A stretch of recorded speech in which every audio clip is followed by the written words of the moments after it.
தேங்காய் போட்டு தமிழக முதல்வரே உங்களுக்கு புத்தி வரட்டும், பொய் பேசாதீர்கள், 7 கோடி மக்களை ஏமாற்றாதீர்கள், 7 கோடி மக்களுக்கு உணவளிக்கிற உழவர்களை வஞ்சிக்காதீர்கள் என்று இப்பொழுது சிதறு தேங்காயை மாநில தலைவர் அவர்கள் இப்பொழுது உடைத்திருக்கிறார்.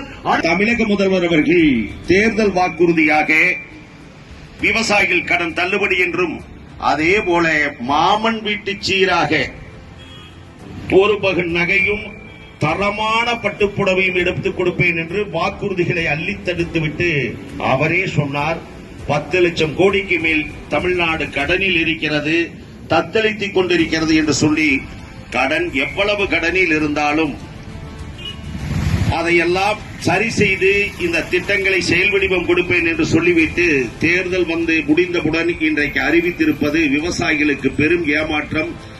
கோழி 4 கோழி வளர்த்தால் மாசம் ஒன்றுக்கு 6000 ரூபாய், 1 லட்சம் ரூபாய் கட்டினால் மாசம் 6000 வரும் என்றார்கள்.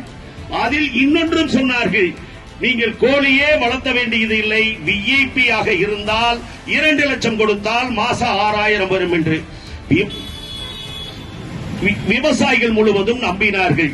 எப்படியாவது 6000 கட்டினால் இந்த விவசாயத்தை விட்டுவிட்டு ஈமு கோழியை வேடிக்கை பார்த்துவிட்டு இருந்தால் வாழ்க்கையில் ஈமு கோழியினுடைய முடியும் காசாகும், புழைக்கையும் காசாகும், முட்டையும் காசாகும் என்று ஏமாற்றிவிட்டு ஏமாற்றுகிறவர்கள் சொல்லுகிற விதம் சரியாக இருக்குமானால் அதற்கு திரைப்பட நடிகர் சத்யராஜ் அவர்கள் கையொப்பமிட்டார். அத்தனை டிவிகளிலும் ஊடகங்களிலும் விளம்பரப்படுத்தினார்.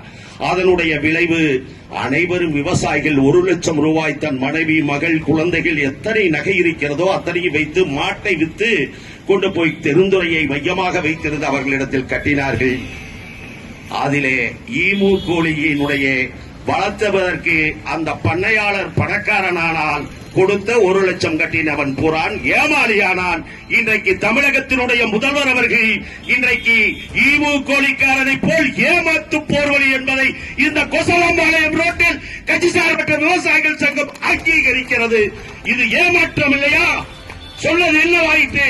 நான் தேர்தல் வாக்குறுதி அல்ல, உத்தரவாதம் என்று சொன்னீர்களே, எங்கே போய்விட்டது உங்கள் உத்தரவாதம்?